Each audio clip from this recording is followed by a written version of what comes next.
আসসালামু আলাইকুম, কেমন আছেন সবাই? আশা করছি ভালো আছেন। আমি রাবেয়া চলে আসলাম আরেকটি নতুন ভিডিও নিয়ে। আজকের ভিডিওতে দেখাবো স্টিকার দিয়ে কিভাবে কাজ করতে হয়।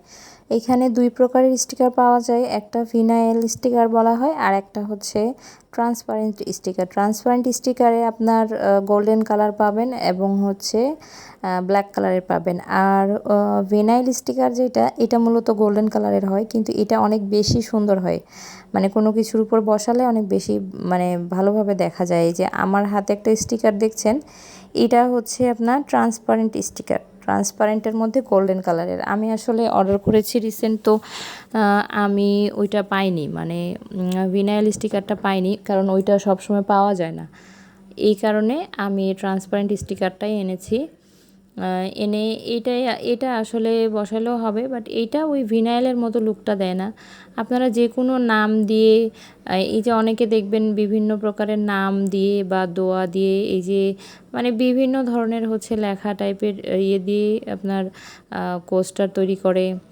তারপরে হচ্ছে অনেকে এই যে বুকমার্ক তৈরি করে, তারপরে লকেটের মধ্যে হয়তো বা নাম লিখে নেয়।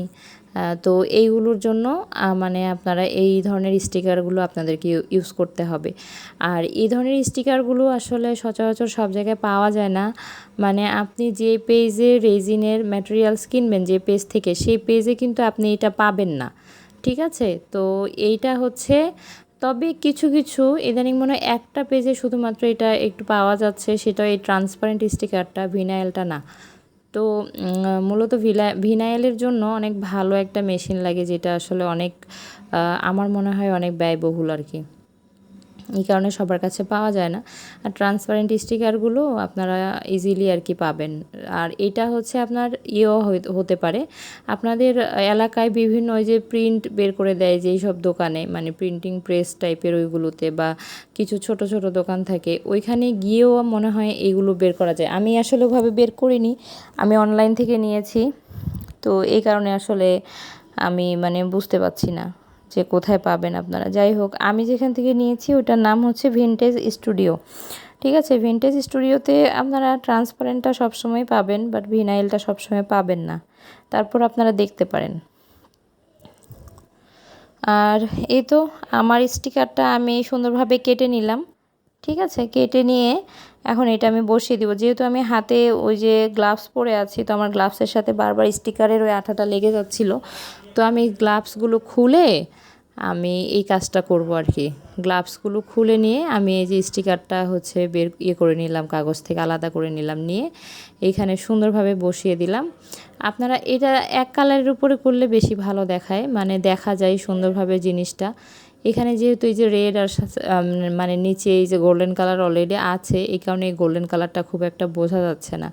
আর আমার কাছে এটা ব্ল্যাক কালারের নেই, এই স্টিকারটা ব্ল্যাক কালারের থাকলে আমি ব্ল্যাক কালারটা দিয়েই হয়তো বা দেখিয়ে দিতাম।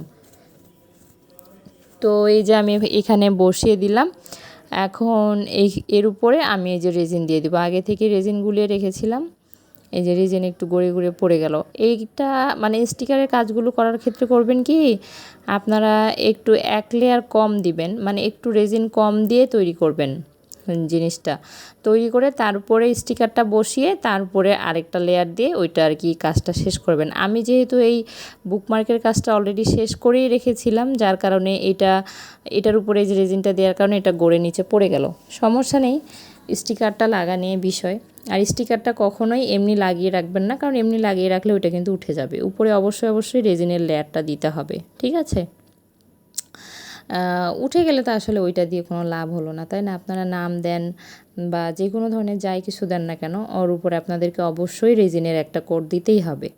কোড না দিলে ওটা উঠে যাবে।